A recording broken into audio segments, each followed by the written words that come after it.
On va commencer par ça, par dire à notre système nerveux autonome qu'on est en sécurité. Et consciemment, votre tête vous dit, bah évidemment, je vais juste voir une conférence, tout va bien. Mais en fait, quand on est généralement face à l'inconnu, on a tout un tas de réflexes qui peut commencer à dire petit danger. Ça, c'est notre cerveau, notre système nerveux autonome qui se le dit. Donc nous, on lui dit, bah regarde, vérifie. Est-ce qu'il y a du danger dans cette pièce? Il y a des gens que je ne connais pas. Je ne sais pas vraiment ce que je vais entendre, ou peut-être que j'ai plein d'idées sur ce que je vais entendre. Mais au pire, ça va être un peu inconfortable. Je vais avoir envie de changer de posture. Je ne vais pas être d'accord avec ce que dit la dame. Bon. Mais je suis en sécurité. Et ça, c'est vraiment un point de départ essentiel dans ma manière de travailler et dans ma manière d'accompagner et de former en constellation. C'est que quoi qu'on aille visiter et traverser, ce soit depuis un endroit de sécurité. Et c'est vraiment pas juste de se dire « ça va, je suis en sécurité ». C'est de commencer à sentir comment je sais que mon corps, il est en sécurité. Est-ce que c'est que mes épaules sont relâchées? Est-ce que je sens de la chaleur? Commencez à chercher des sensations corporelles. Et si vous le voulez, c'est juste une invitation, mais déjà de partager à voix haute une sensation corporelle qui est présente à vous. Peut-être une température, peut-être un endroit de tension ou de détente. Bien sûr, je vais vous parler de ce que c'est concrètement les constellations familiales. Mais en tout cas, ça, c'est une base avec laquelle on travaille, c'est qu'est-ce que me raconte mon corps? Parce que mon corps me raconte tout le temps plein de choses, et je vais dire on est plus ou moins dissocié de ce que nous raconte notre corps. Et donc il y a vraiment un chemin de retrouver cette écoute qui dit « Ok, je peux me raconter tout un tas de choses, je peux me dire que ma relation à mon père est réglée, que ce deuil-là est fait, etc. » Et mon corps peut me raconter une histoire complètement différente. Tiens, à chaque fois que je parle de ce sujet-là, j'ai des nœuds dans le ventre. Ben, j'ai beau dire à tout le monde que tout va bien, j'ai des nœuds dans le ventre. Donc tout va pas bien. Et c'est vraiment un des socles des constellations familiales dans comment je les accompagne, qui est qu'est-ce que me dit mon corps, qu'est-ce que nous disent nos corps, et comment on va utiliser ces messages-là pour aller choisir des directions, pour aller comprendre, tiens, dans ma relation à cette personne-là, qu'est-ce qui se passe? Qu'est-ce qui se passe quand je regarde cette femme-là et que je commence à me mettre en relation? Parce que la constellation familiale, c'est quoi? C'est une histoire de relation. Ça vient d'où? On va faire un petit peu de petits rappels historiques. Je pense qu'avant qu'on appelle ce truc-là des constellations familiales, ça a toujours existé. Les premières thérapies, elles étaient collectives. Dans les sociétés traditionnelles, le groupe, le clan, il va faire ensemble un rituel pour une personne. C'est devant des témoins. On va quelque part comprendre que s'il y a un mal, s'il y a un symptôme, c'est jamais isolé. Et ça, on le retrouve encore dans plein de cultures traditionnelles, en Afrique du Sud, en Asie, dans différents endroits, en Chine. Il y a beaucoup de médecine traditionnelle même qui reste très holistique et intégrative. Dans nos sociétés occidentales, on s'est un petit peu éloigné de cette vision globale et systémique d'un problème. Donc on va traiter un symptôme et on fait un super zoom sur ce symptôme plutôt que d'aller voir quel est le système dans lequel ce symptôme-là il émerge. Okay. Et il y a eu un grand mouvement et essor autour de la psychogénéalogie dans la fin des années 80, notamment avec une femme qui s'appelle Anne-Ancelin Schutzenberger, qui est assez connue. Il y a un de ses bouquins que j'ai mis ici, j'ai mis quelques livres en partage, qui, elle, a vulgarisé la notion de transgénérationnel, qui est un des socles sur lesquels s'appuient les constellations familiales. C'est-à-dire que quelque chose se transmet d'une génération à une autre sans qu'on s'en parle. Comment c'est possible que, et elle a beaucoup travaillé autour des syndromes d'anniversaire, à une date précise, on ne comprend pas pourquoi, un enfant, chaque année, va faire une crise d'asthme alors qu'il ne fait jamais crise d'asthme. Et les parents cherchent physiologiquement et il n'y a pas d'explication médicale. Et en faisant des recherches, on comprend que le grand-père ou l'arrière-grand-père, il est décédé à la guerre, asphyxié à cette date-là. Et de commencer à se dire comment c'est possible que sans qu'on en ait parlé, cet enfant-là, 1, 2, 3 générations plus tard, va avoir un symptôme en lien avec un ancêtre auparavant. Donc ça a été vraiment une amorce de ce travail-là. Concrètement, c'est quoi? vous avez une problématique et on va représenter à partir de cette problématique, à l'origine familiale, dans comment ont émergé les constellations, mais ça peut être maintenant très créatif, donc tout un tas de sujets possibles, pas forcément en lien avec la famille. On va représenter dans l'espace, par des personnes, différentes parties du système dont on parle. Qu'est-ce qu'on fait? En fait, on va mettre à l'extérieur ce qui se joue à l'intérieur. Une personne est constellée, a une problématique, va choisir de représenter différents personnages, papa, maman, mon frère, ma sœur, mon boss, mon amoureux, etc. Et on va voir comment, dans l'espace, sont représentées et mises en lumière les dynamiques relationnelles, en suivant constamment quoi? Les ressentis corporels. Le ressenti corporel me dit de me mettre là. Je ne sais pas pourquoi, je ne connais pas cette personne, mais j'ai envie d'être à côté. Mon ressenti corporel me dit « Ouh là là, surtout pas proche de cette personne-là ». Et on suit ça tout au long de la constellation. Et ça permet quelque part de laisser complètement la voie à l'inconscient et d'avoir un miroir de ce qui se joue en nous. Et soudainement, on le voit en 3D. Et si je reviens sur le transgénérationnel, de quoi on s'est rendu compte? Que tout ce qui n'était pas digéré dans l'histoire se transmettait. Et je parlais tout à l'heure de non-verbal, se transmettait par des attitudes, potentiellement d'évitement, se transformer par tout ce que mon corps raconte sans que je m'en rende compte, par des comportements, par des choses que j'évite, par des émotions que j'évite, par des mots que j'évite. Et que quelque part, tout ce qui n'est pas digéré cherche une résolution. Et ça, on le voit très bien dans le travail sur le trauma. Qu'est-ce qui se passe quand on vit un traumatisme? C'est pas le fait qu'on vive quelque chose de douloureux qui est traumatisant. Et ça, c'est vraiment important. On peut vivre une situation très douloureuse et ne pas du tout... et la digérer. Et c'est ce qu'on cherche à vivre après en constellation, c'est-à-dire que au lieu d'avoir choc, figement. C'est ce qui se passe à l'intérieur. Je vis un choc, j'ai pas les moyens de digérer, de relâcher ce choc que je vis à ce moment-là. Un père qui meurt soudainement, un exil, tout ce qui peut être de choquant, un abus, des violences, etc. Je suis dans une impuissance à pouvoir faire face seule, et j'insiste sur seule, j'en parlerai plus tard, à cet événement choc que je suis en train de vivre. Et j'ai un figement. Et il y a un figement corporel qui va faire que, quelque part, et ça c'est l'intelligence de notre fonctionnement, le système nerveux, il cherche quoi? À retrouver une physiologie. Il cherche à dire « je veux aller au bout du mouvement ». Et la problématique, c'est que très souvent, on recrée des situations similaires à la situation de choc, parce qu'on se dit c'est là qu'il y a eu le problème, je vais en sortir.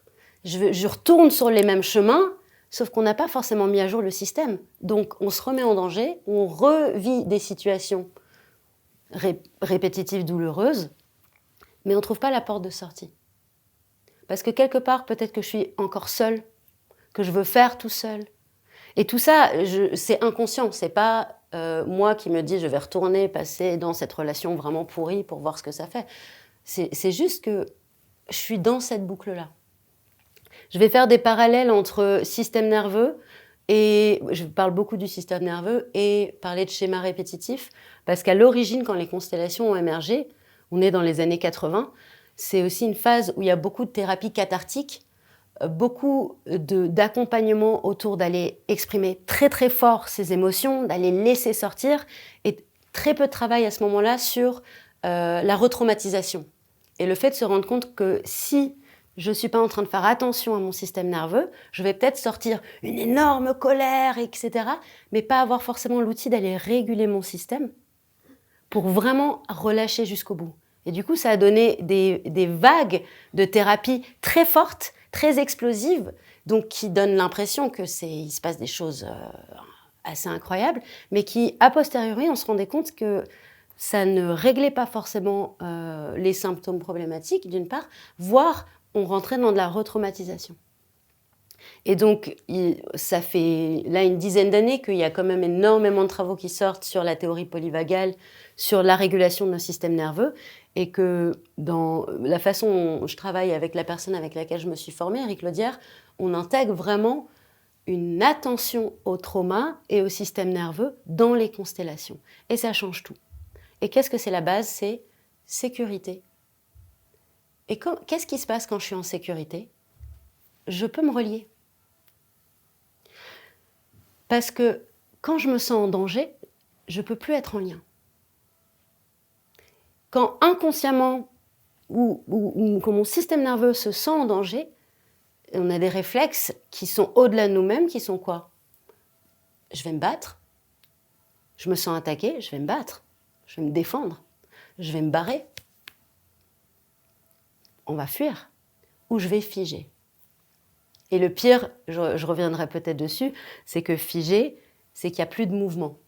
Donc quelque part, en constellation, on cherche le mouvement. On cherche à ce que je suis face à quelqu'un, comment je me sens? Quel est le mouvement dans la relation? Qu'est-ce que j'aimerais dire? Qu'est-ce que mon corps aimerait dire? D'accord? Et on cherche à retrouver une circulation plutôt que « Oh, je suis comme ça face à toi et je serre les dents et c'est pas bien » ou « je fuis, je bulle » ou « je me dissocie, tout va bien ». Non, le vrai mouvement dans le lien. Ouais. Est-ce que justement parfois le drame, ce n'est pas de se rendre compte qu'on est dans la sécurité quand on rejoue le danger, quand on rejoue le trauma? Il y a pendant très longtemps, en général, dans notre construction, on confond inconfort et insécurité, et confort et sécurité. Et dans ce que tu dis, quelque part, il y a une situation dans laquelle je suis confort. C'est bizarre parce que parfois c'est des situations hardcore dans lesquelles on se sent confort. Qu'est-ce que ça veut dire confort? Il y a quelque chose de familier. Si je me construis avec un attachement, on est tous un peu avec des attachements désorganisés. Ok, je vais peut-être revenir dessus, mais si on va se construire dans un lien, nos premières figures d'attachement, papa-maman, papa-papa, maman-maman, en tout cas les personnes qui s'occupent de nous. On va modéliser notre relation au monde à partir de ces premières relations-là. D'accord? Et dans un monde idéal, je construis un lien sécure. Qu'est-ce que c'est? J'ai besoin de papa ou maman ou je sais pas qui, ils sont là. J'ai faim, je reçois à manger. J'ai soif, je reçois à boire. J'ai peur, je reçois de l'empathie. Je suis en colère, je reçois de l'accueil. Ok, ça c'est le monde idéal. Je vis des émotions et je suis aimée. Ah tiens, j'ai le droit d'emmerder mes parents et d'être aimée. Ah tiens, j'ai le droit de ne pas correspondre à mes parents et d'être aimée. Et ça c'est le monde idéal. C'est-à-dire, je suis aimée, j'existe et j'appartiens. J'existe et j'appartiens. C'est une base et on travaille tout le temps ça en constellation. Qu'est-ce que c'est j'existe? Je suis singulière, je suis singulier. Je ne suis pas comme toi. Tu n'es pas comme moi. J'appartiens, c'est quoi? Et cette singularité-là ne contredit pas le fait que je fais partie d'un groupe qui s'appelle ma famille, mon clan, ma culture, etc., etc. Ça, c'est le monde idéal. Malheureusement, c'est pas ce qu'on a, de manière générale, quand on se construit, quand on grandit, et on va avoir « je t'aime si t'es gentil ». Je m'occupe de toi si tu réponds à ce que j'attends de toi comme enfant, comme intérêt. Ah, tu me traites de méchant, bah va te démerder tout seul. Ok? Et du coup, cette manière-là de relationner va créer un conflit entre j'existe et j'appartiens.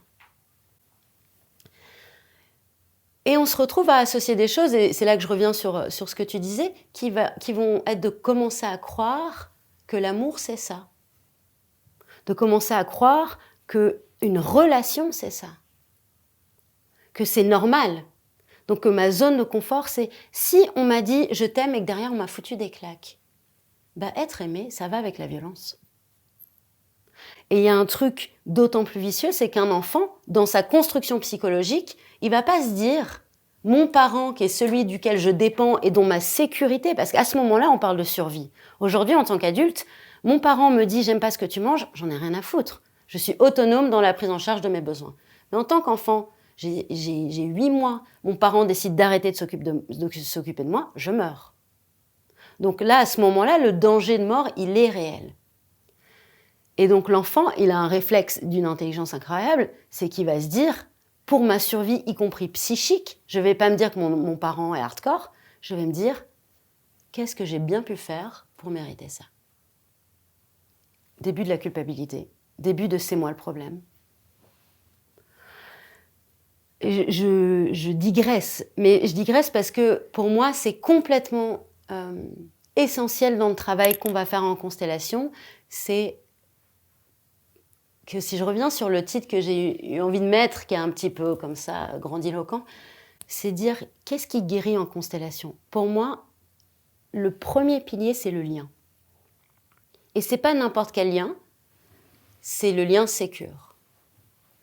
C'est le lien déjà qu'on va former en tant qu'un groupe de personnes qui généralement ne se connaissent pas et qui font un truc de fou, c'est de se bloquer une certaine durée dans la semaine pour être ensemble, pour parler de leur vulnérabilité, avec un objectif commun, on a envie d'aller mieux. Et de commencer à sentir qu'on est tous là pour la même chose et qu'on est tous et toutes là les uns les unes pour les autres. Qu'est-ce qu'on fait quand on fait ça? On retrouve l'énergie du clan, on retrouve l'énergie de la famille. Tiens, j'ai jamais goûté à ça avec ma famille, et là je me retrouve avec un groupe, ils font plus de trucs pour moi que mon frère, ma soeur, ma tante, je sais pas qui. Et qu'est-ce que ça met à jour? C'est possible. Ça met à jour nos croyances. J'ai le droit de recevoir l'attention de 10, 15, 20, 30 personnes. J'ai le droit de sentir le soutien pour traverser une épreuve de personnes avec moi. Je ne suis plus toute seule. Et cette sortie-là, parce que ce que tu racontes aussi très souvent, c'est que notre confort et notre manière incroyable de se blinder dans des situations super dures, ça vient de quoi? Mais ça vient de stratégies de protection qui deviennent super puissantes et on arrive à traverser des trucs, on ne sait même pas comment c'est possible de les traverser, d'être encore vivant derrière. Et à être de l'extérieur incassable. On peut être de l'extérieur incassable et à l'intérieur, c'est le chaos. Et effectivement, guérir par le lien, ça parle de laisser fondre des cuirasses, ça parle de sortir d'un mode qui dit « je suis toute seule, je suis tout seul ». Et dans mon expérience, pour pouvoir laisser fondre ça, c'est pas de l'envoyer chier. On va commencer par reconnaître.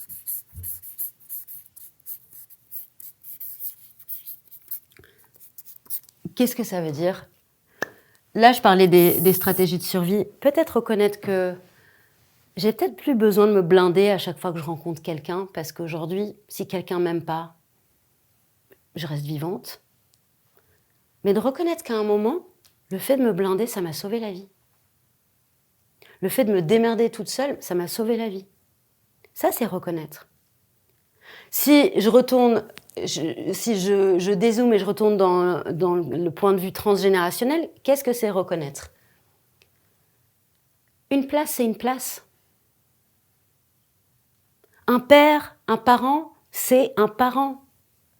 Et si on parle de place de génération, on a un enfant, il a 2 parents, il a 4 grands-parents, il a 8 arrière-grands-parents, chacun a une place. Et donc en constellation, il y a le point de départ, il est essentiel, et nous, on commence souvent en faisant une photo de famille, et on voit des choses déjà complètement dingues dans la photo de famille. Qu'est-ce que c'est? Simplement, on place déjà chaque personne à sa place. Et on se retrouve avec des pères qui veulent se mettre à la place des grands-pères, des grands frères qui se mettent pas à la bonne place. Les photos de famille racontent déjà plein de choses. Pourquoi? Parce que inconsciemment, il y a des trucs qui sont pas à leur place. Parce que si tout était à leur place, on irait bien. Hein. Donc qu'est-ce qu'on reconnaît? On reconnaît déjà chaque partie du système a une place bien précise. Et qu'est-ce qui s'est passé dans le système? C'est qu'à un moment, vous voyez les mobiles là en suspension. Eh bien, à un moment, il y a un élément du système qui est plus à sa place. Qu'est-ce que ça fait? Vous voyez bien, s'il y a une partie, par exemple, qui est plus lourde ou qui penche d'un côté, c'est l'intégralité du mobile qui commence à se déséquilibrer. Et c'est ce qui se passe. Je prends des trucs un peu clichés, mais malheureusement très classiques. On a un père qui se barre, le père absent, et quelqu'un va remplacer. Quelqu'un va pallier au vide. Parce que ça, c'est comme notre corps, il cherche tout le temps l'équilibre. Voilà. La feuille a relâché. Et c'est génial parce qu'effectivement, c'est très constellation, ça. Qu'est-ce que ça veut dire? C'est-à-dire qu'en constellation, ce que j'adore, c'est d'inclure tout ce qui se passe. Comme on a fait dès le départ, de se dire qui s'est mis où. Vous n'êtes pas assise à côté de n'importe qui pour rien. Il y a un bruit, à chaque fois, il y a des trucs de fou. Il y a une célébration, soudainement, il y a des cloches qui sonnent. Il se passe un truc horrible, on entend des enfants crier qu'on n'a pas entendu pendant 10 heures. C'est une manière de se relier à l'intérieur et à l'extérieur constamment. Bon, je délire un peu parce que moi, à chaque fois, je suis surprise par cette espèce de complément de notre environnement autour de ce qui se vit là. Et de se rappeler, c'est pas séparé. Quand on travaille en constellation, je travaille jamais que pour moi. Vous êtes choisi pour représenter un personnage. Vous choisissez, je parlais de ça hier, une sœur dans une fratrie et vous êtes venu travailler votre couple. Et puis finalement, vous parlez à votre sœur dans cette constellation-là. Petit à petit, vous parlez à votre vraie sœur. Tiens, sans vous en rendre compte, vous travaillez votre relation à la fratrie. J'avais pas prévu ça. Bah oui, j'avais pas prévu. C'est génial. Bonus. Et ça, c'est ce qui est assez incroyable en constellation, c'est de se dire, je choisis pas quelqu'un pour représenter un membre de mon système pour rien. C'est-à-dire que tout à l'heure, je parlais de ce qu'on chope comme information par le non-verbal et le corporel. On a déjà des infos les unes les autres. On se regarde, vous regardez comment je me positionne, vous entendez ma voix, vous avez une certaine posture, vous récoltez un nombre d'informations de moi à la seconde, je récolte un nombre d'informations de vous sans même en avoir conscience, qui va faire que l'air de rien, au moment où on me dit de choisir mon père, je ne vais pas choisir n'importe qui. Il y a quelque chose de toi, ah tiens, est-ce que tu veux bien représenter mon père? Il y a quelque chose, je ne sais pas pourquoi. Mon inconscient me dit, il y a une résonance. Et pareil, ma mère, mon frère, je ne vais pas choisir les mêmes personnes. On est en train de faire un travail ensemble, du début à la fin. Qui dit, quand tu me fais le cadeau de représenter un personnage pour moi, je te fais le cadeau que tu travailles quelque chose de plus ou moins conscient pour toi également. Et je vais répondre à certaines questions qui reviennent, qui disent, mais je ne sais pas, qu'est-ce qu'il va falloir faire, ce qu'il va falloir dire. Il y a d'autres techniques de thérapie de groupe, je pense notamment au psychodrame. On reprend une scène qui est arrivée, on va la rejouer, l'amplifier pour trouver une résolution. Là, ce n'est pas ce qu'on fait. On ne cherche pas à rejouer du réel. On est le réel. On joue pour de vrai. Je ne sais pas si vous avez déjà vu des enfants jouer à la marchande, au docteur. Et moi, je vois avec ma fille, si je commence à lui dire que c'est pas vrai, elle va me dire de sortir de la chambre. Au moment où elle joue, c'est ses vrais bébés.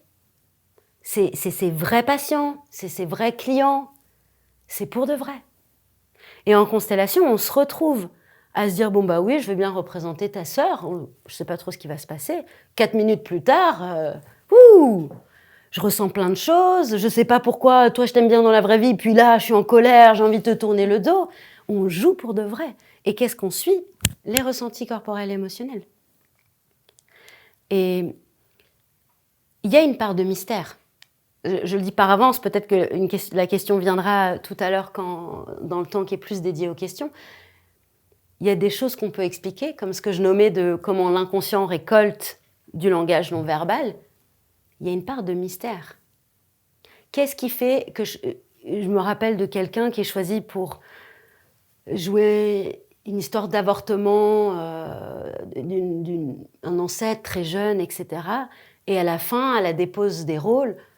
Eh ben moi, à 18 ans, j'ai vécu un avortement très douloureux. Nanana. C'était pile l'histoire, quoi, dans le mille. On n'en a pas parlé. Et c'est mystérieux. Et je suis très contente que ce soit mystérieux. Je m'en fous complètement de ne pas avoir la preuve de qu'est-ce qui se passe. Parce que pour moi, je n'irai pas beaucoup plus loin sur ce sujet, pour moi, c'est mystérieux d'être vivante. C'est mystérieux de se dire, même si c'est passé par les pires trucs dans mon arbre, il s'est passé des viols, des abus, des guerres, nanana, il y a quelque chose qui s'appelle la vie qui m'a désirée. Il y a quelque chose qui est passé pour qu'aujourd'hui, le 7 septembre 2025, j'existe dans cette pièce avec vous. C'est mystérieux. Et c'est pas toujours le cas, il y a des vies qui s'arrêtent. Hein. Donc, bon, je reviens à reconnaître. Qu'est-ce que c'est ? Je parlais de place et vraiment ça a l'air de rien alors que c'est énorme. Le nombre de fois où on se dit bah oui, je me mets face à quelqu'un, t'es mon père, je le dis là. Et essayez de regarder si vous sentez la différence dans votre corps, d'accord ? Je te regarde, je dis bah oui, t'es mon père Michel, moi je suis ta fille Jézabel. Première check, hein. Deuxième check. Tu es mon père Michel et je suis ta fille Jézabel. Est-ce que vous sentez une différence ? Est-ce que tu as senti une différence ? Dans le corps, hein ? Et pas juste dans comment j'ai l'air, mais de commencer à repérer la différence de niveau corporel d'où je parle. J'insiste parce qu'il y a plein de courants en constellation.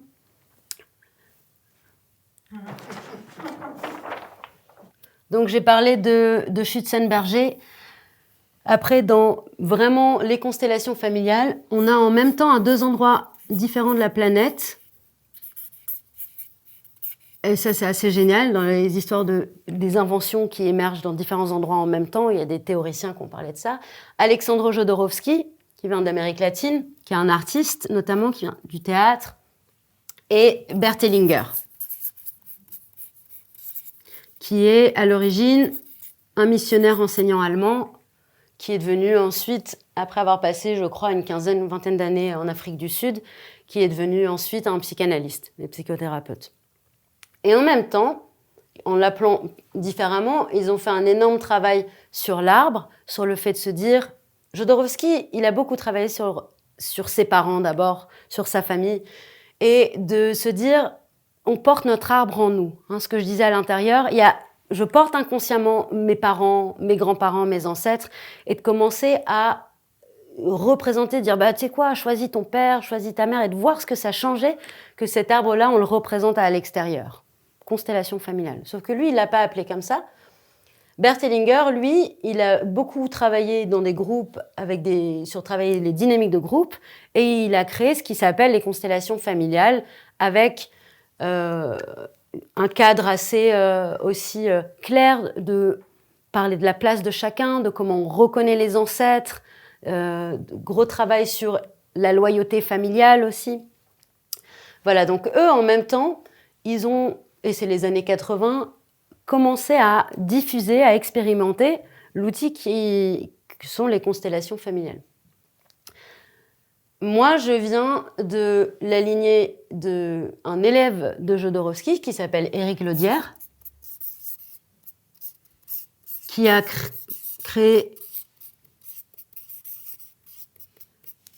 intégré tout son bagage à lui, parce qu'il a été acupuncteur et kiné, et donc il avait un rapport au système, déjà, comme je parlais tout à l'heure, intégratif, inclusif, de se dire, si je veux travailler ce qui se passe dans mon rein, je vais peut-être aller chercher à d'autres endroits, plutôt que de me concentrer sur le rein, d'aller voir dans le corps, ou comme on voit, vous avez de l'antigymnastique avec Monica, tiens, je veux travailler devant, je travaille derrière, tout est relié. Donc d'aller commencer à sentir que on dézoome et on cherche la dynamique qu'il y a dans le système pour aller vers une guérison. Donc il a intégré ça et il a notamment créé ce qu'on appelle les multiconstellations, c'est-à-dire de se rendre compte que dans une constellation, il va y avoir plein de choses qui se vivent en même temps. Et donc de pouvoir sentir qu'il y a un rituel de guérison pour la grand-mère qui n'a jamais pu faire la paix avec ses avortements pendant que quelqu'un d'autre règle sa situation à son père, et de sentir que quand ça bouge quelque part, ça influence ailleurs. La grand-mère peut enfin faire le deuil de ses 3 avortements et soudainement je peux enfin dire « je veux être mère, je désire une maternité épanouie ». Et que, comme par hasard, tant que ça s'était pas fait, ici il y avait un blocage. Mais on ne peut pas le savoir. Enfin, on peut le savoir. Parfois, on peut en avoir conscience, mais très souvent en constellation, ce qui émerge, c'est des informations auxquelles nous, consciemment, on n'avait pas accès en tout cas. Et que le système met en lumière. Donc, on part de reconnaître. Un chat est un chat, il fait jour. Et reconnaître, ça parle du rapport au réel. Je veux pas que tu sois mon père. Je veux pas reconnaître que tu es mon abuseur. J'ai jamais voulu être la dernière préférée quand tous mes frères et sœurs ont été battus. Je veux pas. Qu'est-ce que c'est ? Je suis en train de faire ça avec le réel. Je suis en train de vouloir raconter que le réel est autrement que ce qu'il est. Ben, c'est mal barré. Et ça coûte beaucoup d'énergie, surtout.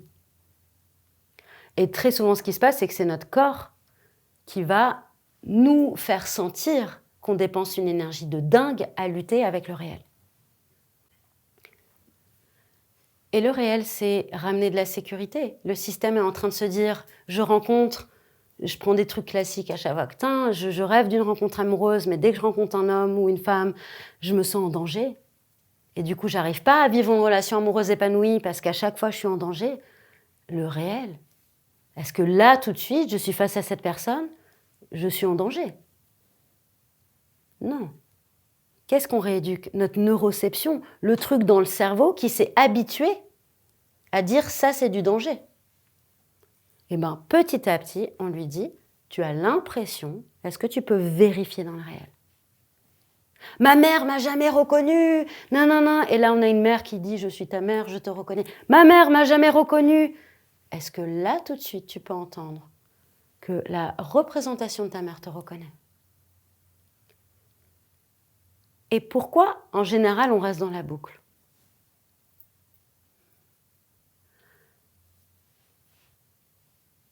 Quelque part, c'est familier.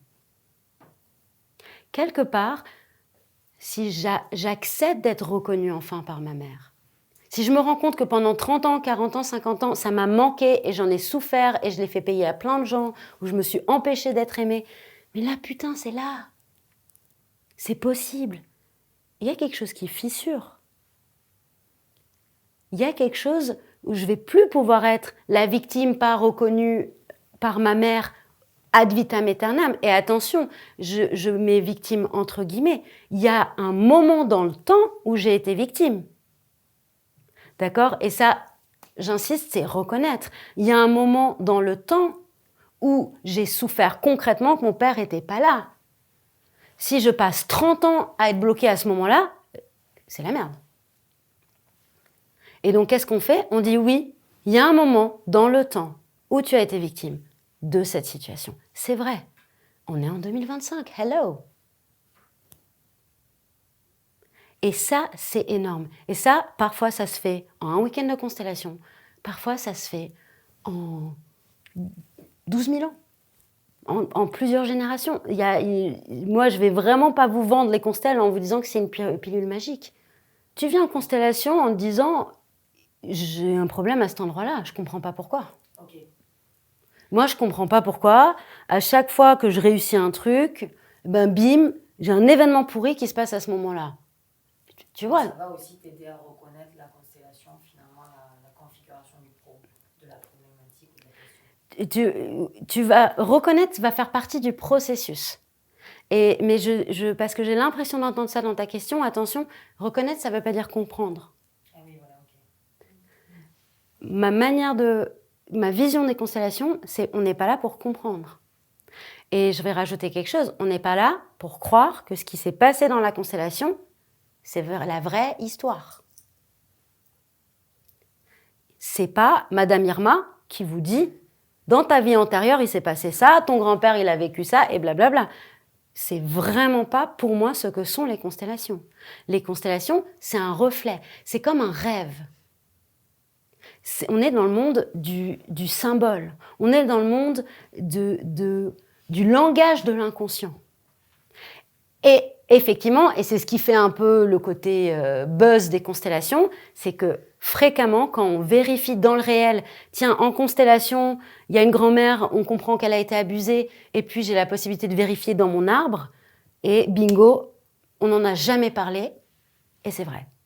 Et ça a fait un peu l'émulation des constellations de se dire, purée, mais comment c'est possible qu'il y ait des infos vraies qui sortent ?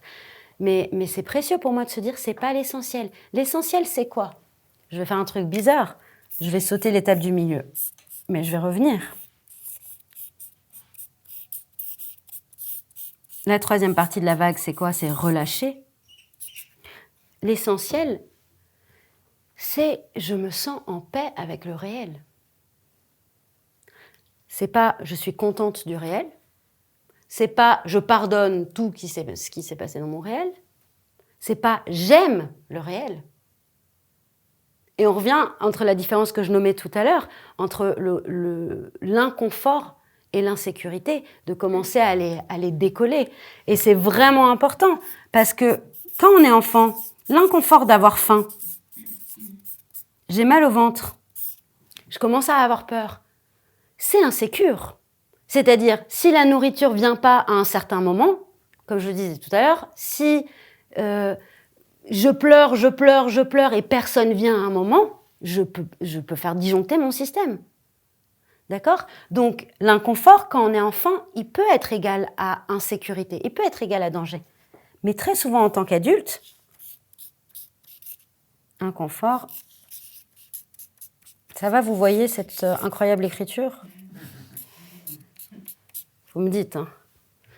L'inconfort est différent de l'insécurité. Et ça, c'est énorme d'aller rééduquer ça. Ça m'embête que mon compagnon soit pas d'accord avec moi sur ce sujet. C'est chiant. Ça me met en colère. Est-ce que je suis en danger ? Non.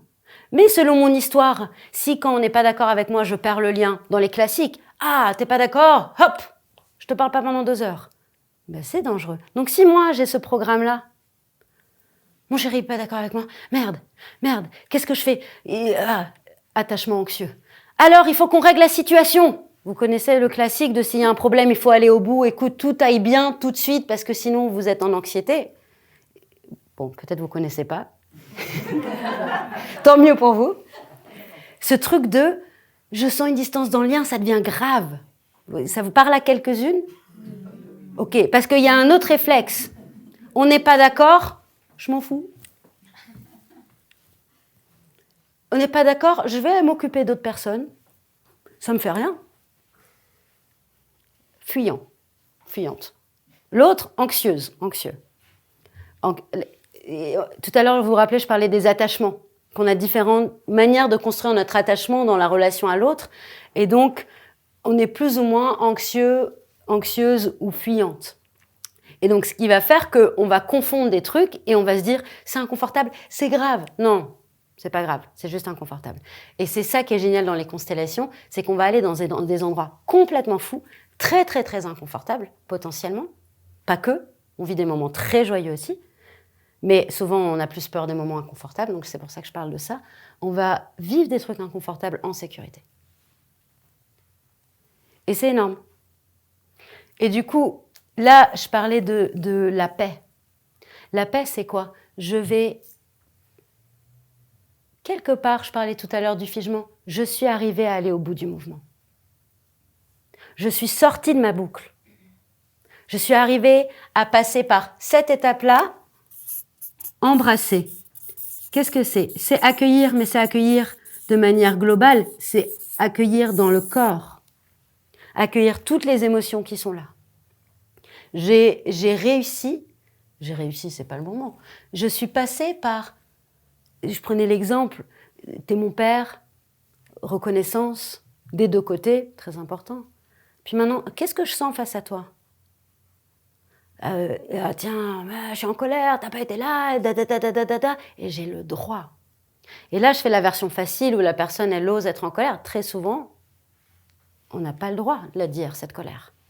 Donc, il va y avoir un accompagnement, notamment de moi en tant que constelleuse, mais aussi des témoins qui vont dire c'est bizarre, moi je me sens comme ça, je suis en colère contre le père. On va utiliser l'énergie du groupe, on va utiliser ce qui soutient pour légitimer des émotions notamment qui n'ont pas eu le droit d'exister. J'ai pas eu le droit d'être triste.